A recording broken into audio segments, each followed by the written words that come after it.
Bismillahirrahmanirrahim. Assalamualaikum warahmatullahi wabarakatuh. Waalaikumsalam warahmatullahi wabarakatuh. Alhamdulillah nahmaduhu wa nasta'inuhu wa nastaghfiruh wa na'udzu billahi min sururi anfusina wa sayyiati a'malina may yahdihillahu fala mudilla lahu wa may yudlilhu fala hadiya lahu. Asyhadu an la ilaha illallah wahdahu la syarika lahu wa asyhadu anna Muhammadan 'abduhu wa rasuluh la nabiyya wa la rasula ba'dahu.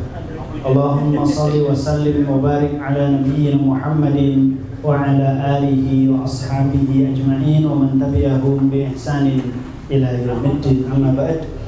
Teman-teman semua yang dirahmati Allah, alhamdulillah puji dan syukur mari kita panjatkan kehadirat Allah Subhanahu wa taala, di mana di sore menjelang malam ini Allah pertemukan kita dalam stand up dakwah. Ini harusnya ada ini ya. Cat gitu ya. Ada opening songnya gitu ya. Insyaallah.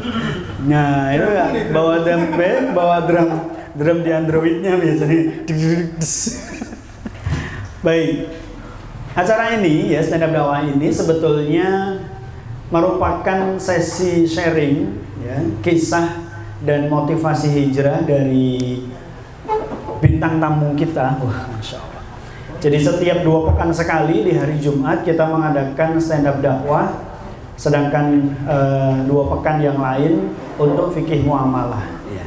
Maka sebetulnya di sini di Arsa Coffee House setiap hari Jumat maghrib sampai dengan Isya kita menyelenggarakan stand up dakwah dan fikih muamalah. Baik teman-teman, gimana kabarnya malam ini? Sehat semua kan? Sehat. Ini kepada live di Instagram, suaranya pada masuk di Instagram dulu. Kalau yang di depan nih pada ngobrol. Baik, teman-teman yang dirahmati Allah, kali ini kita akan istilahnya mendengarkan sharing dari Mas Muqarrab bin Zain. Yap. Nama sesuai kategori? Sesuai akte kelahiran. Akte kelahiran. Muqarrab bin Zain atau yang sering kita kenal dengan Obin Robin. Cepat. Alhamdulillah beliau sudah hadir di tengah-tengah kita dan bahkan tadi sudah hadir di Arsa Coffee House lebih awal sejak sebelum 4:30 atau jam 4 Sejak sebelum Masehi kan? Kan stand up. Sebelum Masehi ya. Jadi kita nanti akan bersama-sama mendengarkan kisahnya Mas Obin, karena ya kita kan nggak tahu ya, ternyata Mas Obin ternyata punya masa lalu yang menurut beliau kurang baik. Cuman ingin disampaikan di sini bukan untuk memamerkan masa lalu yang kurang baik, enggak, tetapi untuk kita yang melihat, yang mendengarkan itu mengambil pelajaran. Pelajarannya apa? Yang pertama adalah ternyata ada orang yang memiliki sisi masa lalu yang kurang baik dan ternyata sekarang bisa menjadi baik.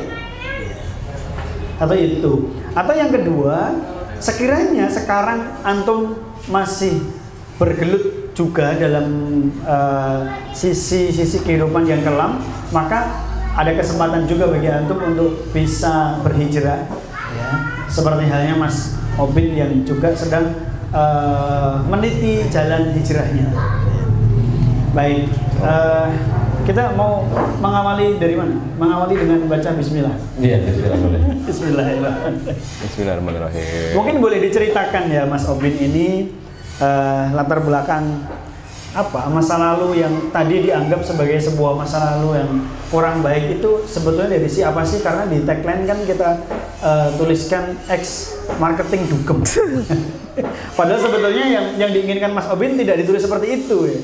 Yang diinginkan pengennya apa sih? Marketing setan. Marketing setan gitu kan. Cuman wah, kalau marketing setan sepertinya kok agak gimana gitu kan. Gimana ya, Ustaz ya? Bismillahirrahmanirrahim. Bismillahirrahmanirrahim. Assalamualaikum teman-teman. Assalamualaikum warahmatullahi wabarakatuh. Jujur ya, saya waktu ditawarin Ustaz tuh saya masih bingung, saya maju apa enggak, saya ceritain apa enggak, karena alhamdulillah nih saya kenal istri saya ini prosesnya sedikit kayak ta'aruf lah. Bahkan orang tuanya pun nggak tahu latar belakang saya gimana sampai sekarang. Sampai sekarang? Nggak tahu, maksudnya saya dulu gimana dan lain-lain. Oh iya. Dan ya saya anggap Allah sudah menata untuk menjaga lah yang dulu-dulu. Tapi ini emang harus saya sampaikan karena di luar sana juga banyak jadi bahan omongan ya. Teman-teman saya atau mungkin orang-orang yang belum kenal saya, tapi so kenal gitu kan. Jadi alhamdulillah saya terlahir dengan nama Muqarrab bin Zain. Tentunya orang tua saya Islami, ya?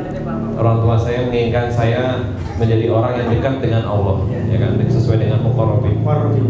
Jadi saya latar belakangnya keluarga yang insya Allah religius, dan saya disekolahin di SMP Hidayatullah waktu itu.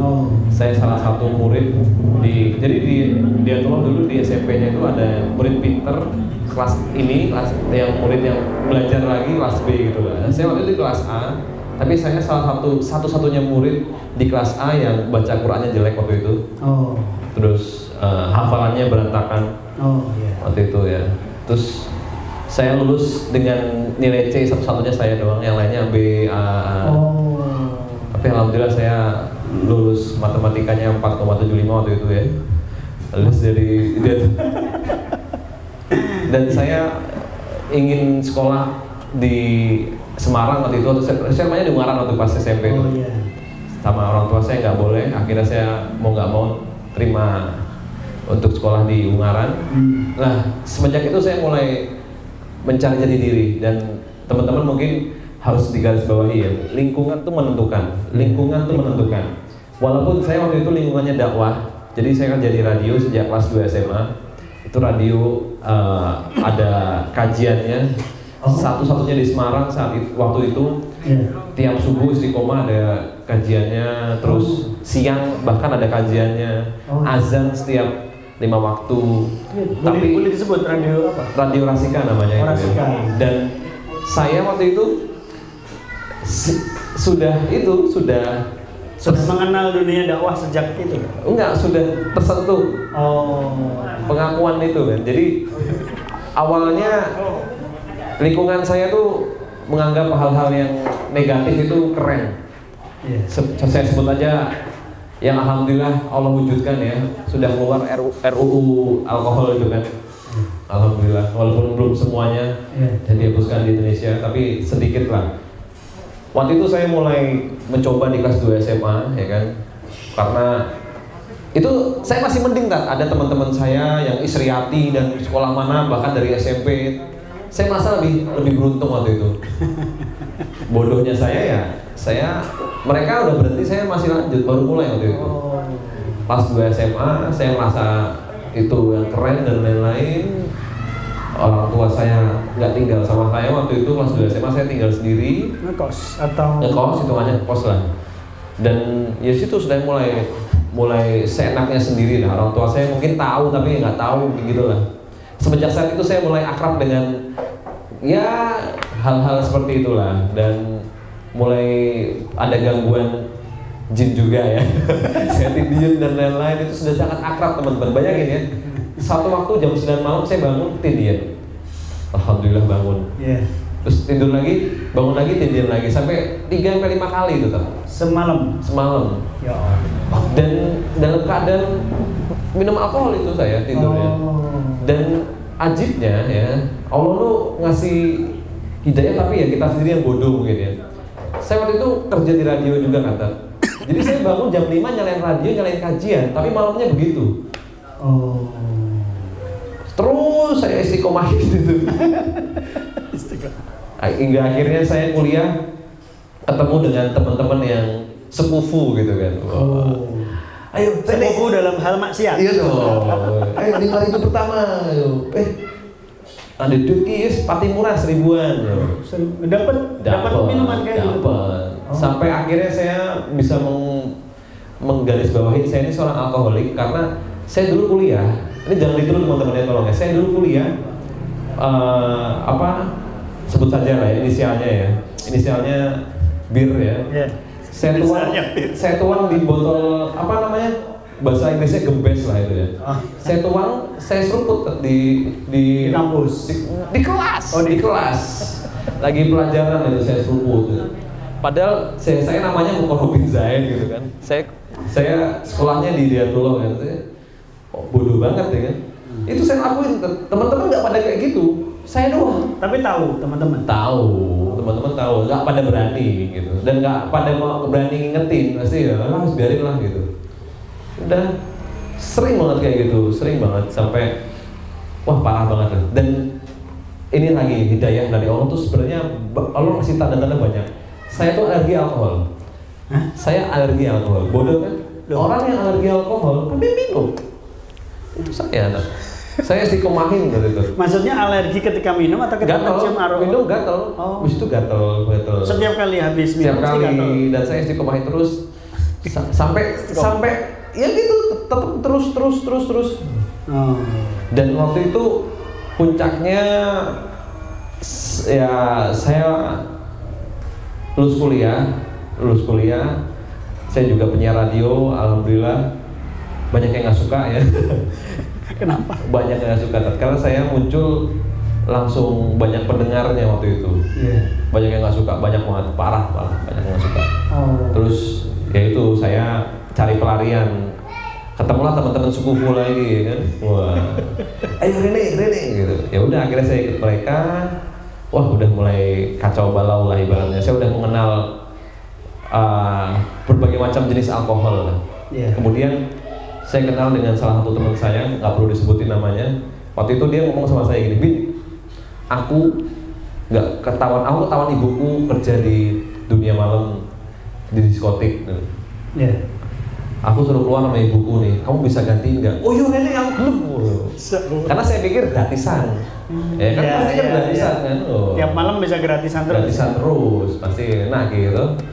Akhirnya saya ambil teman-teman, dan Allah ngasih daya lagi di sana. Saya baru sadar. Yeah. Waktu itu hari pertama saya masuk kerja, saya langsung, parah lah, hangover parah lah. Dan itu saya kecelakaan pas jatuh azan. Azan subuh. Dan saya mau teriak astagfirullahaladzim. Oh. Akhirnya gitu kan. Dan itu saya dalam keadaan sempoyongan. Oh. Tapi tetap saya langsung pulang ke kos, tidak sholat waktu itu. Dan itu sering saya lakuin ya, istiqomahin terus hingga pada suatu puncaknya. Ini saya singkat aja ya. Teman saya yang pada meninggal waktu itu. Oh. Teman saya yang ingetin saya subuhan, waduh. Jadi orang ini nggak pernah pakai pecis, kalau kemana-mana pakai kaos gitu kan. Ada pakai celana pendek, belum tahu auratnya gimana. Yeah. Tapi dia selalu ngingetin saya gini. Padahal saya dalam keadaan sempoyongan tuh, saya sering tidur rumahnya kan, almarhum ini tuh. Semoga husnul khotimah ya buat Mas Kapi ya. Mas Sobin, kemarin lebih muda dari saya kan. Mas Sobin, kok baru datang Mas? Ayo sholatnya Mas. Coba ini udah nggak apa-apa Mas. Yang penting wudu, yang penting mukamu di depan Allah. Dia selalu begitu, walaupun bercanda. Hehehe. Ayo Mas, yang penting. Tapi dia sendiri sholat kan? Dia sholat dan dia nggak minum, nggak sama sekali nggak. Namanya Kafi itu deh, Masya Allah. Dia selalu nyetin gitu, kalau saya ke rumahnya saya pengen males gitu loh. Males ah rumahmu, dia jangan sholat. Disuruh subuhan gitu. Saya kayak gitu kan. Dan nggak tahu kenapa setiap saya pulang, padahal saya udah ngeset saya pulang jam 3, saya pulang jam 2. Tapi sepulang-pulangnya jam 2, pasti mampir-mampir dulu. Pasti sampai kos denger azan, pasti itu. Selalu dengar itu tanda dari Allah kan? Dan saya anggap dan sadar itu tanda dari Allah. Teman-teman saya yang mengenal Quran udah pada meninggal. Ya. Terus ada juga yang barusan menikah meninggal. Banyak teman-teman saya juga meninggal. Dan waktu itu saya melihat teman saya namanya Muhammad. Itu wah, kalau bahasa Inggrisnya keser-keser lah. Teke jenenge Muhammad keser-keser, saya mikir gitu kan. Terus saya mikir, lah aku jenenge Mukarrabin. Saya langsung mikir gitu kan. Oh iya ya. Dan ada juga teman saya waktu itu dia belum muslim. Kalau saya tanya, yuk main yuk. Maaf Bi, aku ada acara sama teman-teman gereja, maaf ya. Saya mikir, lah kocok-kocok masjidku dia, teman-teman masjidku mana ya? Selama saya hidup tuh nggak pernah punya teman masjid. Kalau ada teman masjid kalau ada orang dari masjid saya ngomong tekan desoi gitu. Opo kuwi roh deso. Culun ya, culun. Culun nih deso. Padahal ini ada rohis loh. Jangan tersinggung ya, Mas? Enggak apa-apa dulu saya benci banget sama orang-orang yang bergerak di bidang agama, saya benci banget. Iya. Nah sekarang saya ikut Caidra. Berarti ada yang membenci antum berarti. Oh, harus. Ya namanya keburukan mesti benci kebaikan kan. Dan waktu itu saya bilang sama mama saya, maaf ya Bin kerja di diskotik gitu. Mama saya dengan santai ngomong gini, ya kamu ini tahu sendiri kok gimana. Coba gitu. Dan saya tahu sendiri, insya Allah mama saya itu selalu istiqomah tahajud. Dan ini saya yakin salah satu doa dari beliau. Tiba-tiba di dunia, saya ulang lagi di diskotik itu, tiba-tiba Allah berikan saya ujian. Ketika saya masuk, saya mengenalkan dugem di Semarang. Dulu Semarang dugemnya masih orang-orang tua, bawa bapak gitu. Belum keren ya. Anak-anak muda dulu, larang orang gitu. Saya masuk dunia diskotik, semuanya masuk. Saya ke kampus-kampus, ayo gratis saya masuk, silakan masuk. Akhirnya dugem jadi tren di Semarang. Wah ini aktornya.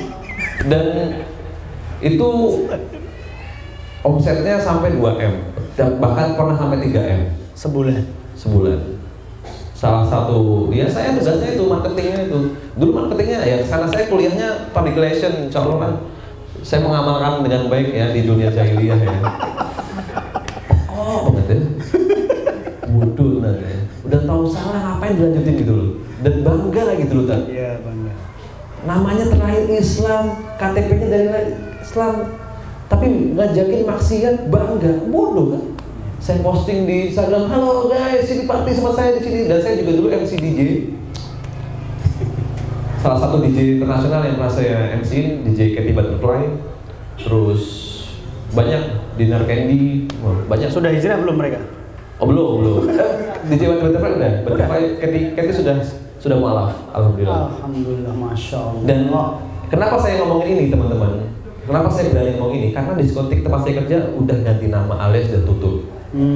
Ketika saya sudah kenal ustadz, saya berdoa, ya Allah, kalau misalnya memang ini jalanmu, maka tutupkanlah usaha itu ya Allah. Biar ini ya, jariah. Dan dosanya berhenti. Soalnya saya lihat Instagram lah, aku sih gawe Instagramnya ya Allah. Dari followernya cuma 100 gitu ya. Itu pun beli followers waktu itu ya. Sekarang sampai 80.000 terakhir. Tapi alhamdulillah Allah berikan kemudahan untuk ganti nama dan tutup insya Allah nih. Dan ya ibaratnya kolaps lah. Wah, belum sampai situ kan. Dugem tren. Terus saya tanda kutip saya keluar, saya diiming-imingi gaji yang lebih besar di dunia bar. Wah, dulu Semarang tuh belum tren namanya bir, belum tren yang namanya wine, belum tren yang namanya apa tuh, astagfirullahaladzim sampai lupa, nggak apa nih pelupaannya nggak apa ya, hal-hal kayak gitu kok ya. Belum tren koktail. Itu terutama wine itu yang mempopulerkan salah satunya ya di Semarang ya. Antum? Ya kurang lebih tak. Jadi ya itu saya berdoa aja semoga usahanya segera tutup lah seperti yang sebelumnya gitu. Karena ya saya bikin Instagramnya, saya bangun bahkan ya bikin trennya. Merintis dari awal ya.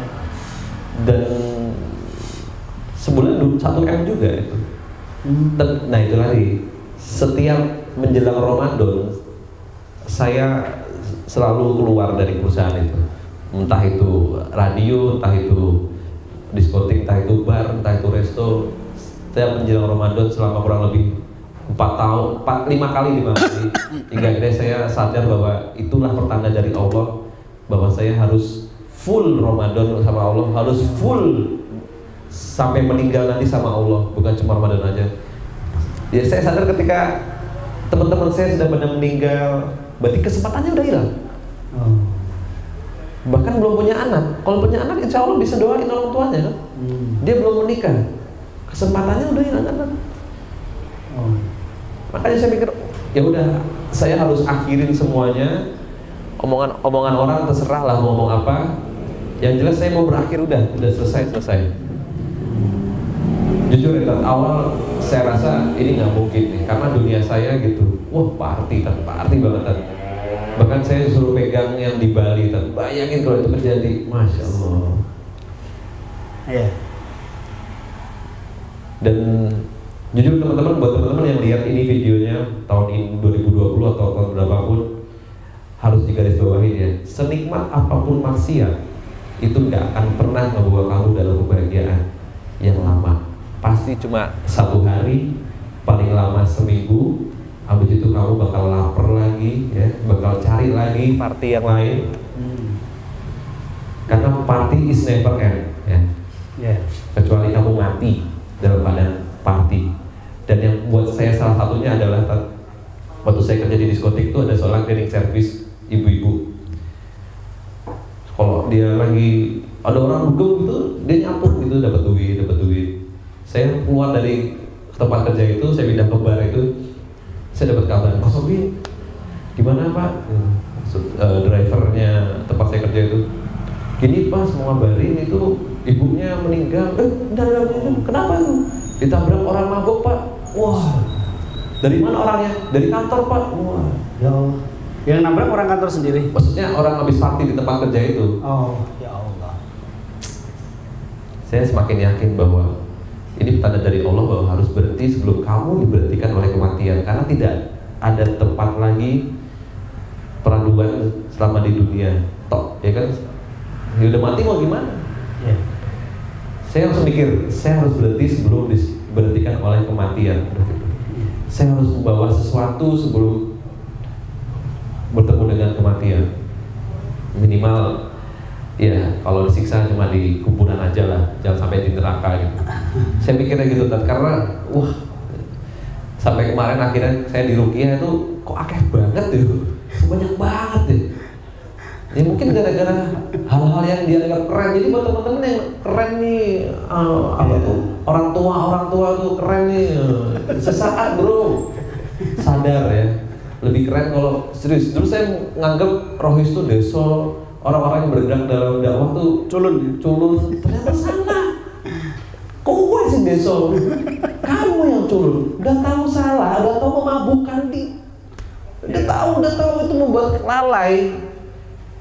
Ya udah ngapain? Islam dekat sama Quran. Semakin jauh dengan Quran, semakin ada pembenaran. Udah itu aja. Yeah. Semua guru-guru saya selama ini yang saya pelajari, kalau kamu dekat dengan Al-Quran, kamu benar insya Allah. Dekat sama guru-guru, kamu benar insya Allah. Tapi kalau kamu semakin jauh dari Al-Quran, semakin dekat dengan maaf ya teknologi, dengan kepintaran. Banyak teman-teman saya yang S2, saya ajakin kajian, emang ada mau tidur apa sih? Masya Allah, aku nggak ngerti. Ada mau tidur aja nggak tahu. Bahkan wudhunya masih kayak orang mau kungfu ya. Ayolah, kalau kamu pinter, apalagi S2, apalagi kamu pejabat ya, kamu ingin memimpin suatu negara, ya udah perbaikanlah hubungan dengan Allah, dengan Al-Quran. Ya tante, bukannya saya sok pinter, emang itu jawabannya di situ semua. Saya mau sombong bagaimanapun ya, kita tuh cuma makhluk kecil. Makanya ketika lagi naik pesawat lihat bawah ya, kita tuh cuma kecil, cuma kecil. Jadi buat kalian yang sombong, ala lo bin, sok-sokan lo bin gitu ya, coba kalian tas terbang, lihat tuh di depan ada nggak kepala kalian kelihatan. Itu baru di dunia loh. Jadi ya jujur saya merasa kalau menyesal tuh percuma kan.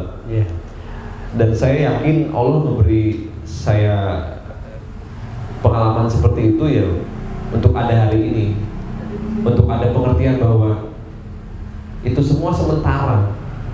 Dunia ini sementara. Makanya saya beruntung banget kan ketemu teman-teman yang keras waktu itu. Satyopi, parah banget. Keras. Antum tuh MC Caidra, party aja. Mosok sehari party sehari ngaji. Jadi saya dulu pakai kaosnya Ustadz Yopi kan, anti gibah club ya. Saya buat MC dugem tuh. Bodoh banget ya. Astagfirullahaladzim. Tapi berhenti dari dunia itu tahun berapa? 2018. 2018 pas tahun baru benar-benar berhenti karena waktu itu saya pulang dari MC itu, saya naik mobil, saya pikir kok ada motor masuk ke tol gimana, saya ngebut tuh kan, terus saya buka mata ternyata tronton gede banget, saya langsung banting setir kanan langsung astagfirullahaladzim, dan habis itu saya mandi besar terus sholat tobat. Maksudnya motor naik saya ngeliatnya itu motor kayak ada sepoyongan kan. Oh, karena posisi posisi ya. Alhamdulillah masih diberi hidup gitu kan. Oh ya Allah. Dan lagi-lagi saya kayak dihadapkan dengan hidayah-hidayah ini loh, ayo ambil gitu. Salah satunya ya saya ketemu teman-teman Caidra, ketemu teman-teman jamaah tabligh waktu itu. Wah, saya ini cuma sekedar alkoholik, penggemar dunia malam. Ada teman saya dulu pembunuh, lebih parah loh. Lu tuh cuma minum orang tua doang bangga lu, ya Allah. Apalagi patungan 2000-an, aduh, apalagi cuma modal korek doang. Jadi jangan bangga. Saya mikirnya gitu kan. Lu tuh masih ini. Dia dulu, wah, masya Allah kan.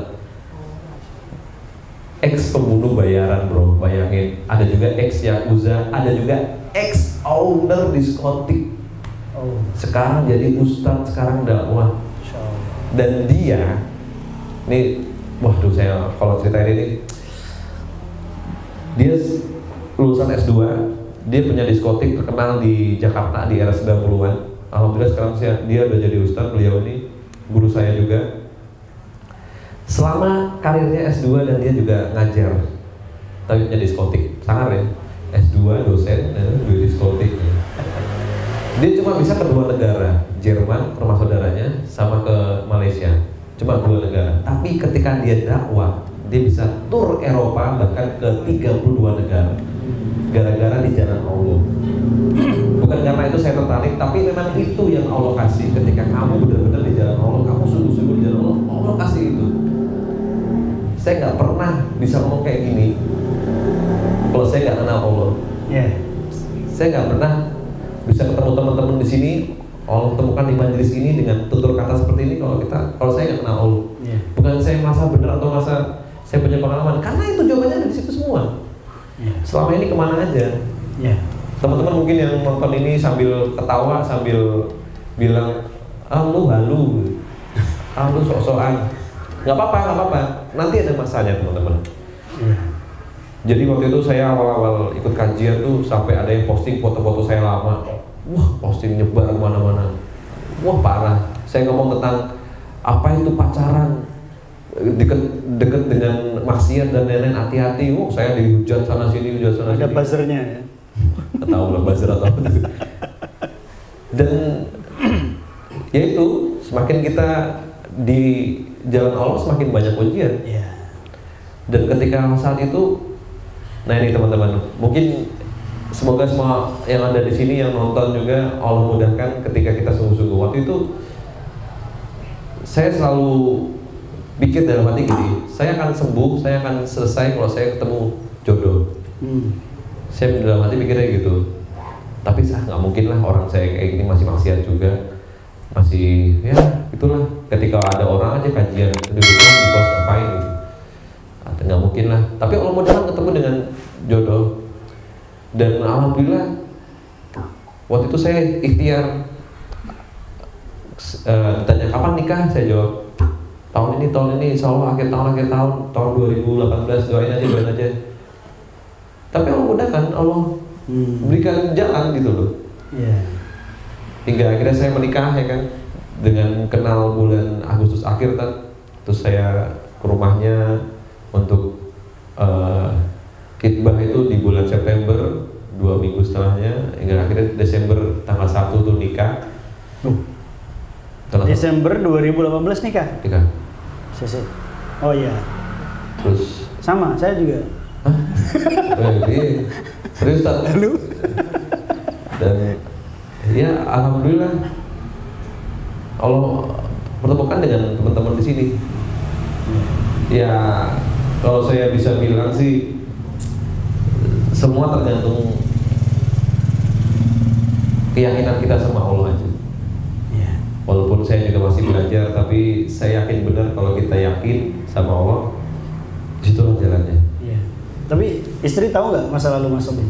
Jadi awalnya dia nggak tahu, Tapi ya, you know lah ya, cewek-cewek kalau kumpul ya kan, oh itu Obin, wah langsung, Cross check nggak? Ya wes konangan lah. Konangan. Jadi buat teman-teman yang belum menikah, saran saya adalah simpan masa lalu kamu, tidak usah cerita ke istri, simpan juga pertanyaanmu tentang masa lalu istri. Dan itu aja. Saya sampai sekarang nggak pernah tanya tentang istri saya dulu gimana dan itu aja. Iya. Karena ya, saya dulu bosok udah gitu aja. Jadi kebosokan saya itu ada hikmahnya juga gitu loh. Iya. Karena kalau saya cerita tanya tentang istri saya, mungkin saya nggak bisa itu. Mungkin sebelum nikah ya teman-teman jomblo ini, amalkan ilmu ikhlas ya. Biar kalian tuh nggak tanya-tanya dulu gimana istri kalian dan lain-lain. Nggak usah. Nah kalau istri kalian tanya tentang kita, ya jawab aja. Jawab aja. Ya emang dulu begitu kok, udah lewat ya. Kalau misalnya lagi marah sedikit lagi, ya itu salahmu dulu kamu lakuin itu, ya kan? Iya. Salah ya saya maksiat, iya. Saya mau marah gimana ya? Emang saya dulu gitu. Iya. Akhirnya saya jelasin, ya maaf dulu saya gitu, ya goblok lah gitu. Saya pikirin parah banget dulu, saya bodoh banget gitu loh. Iya.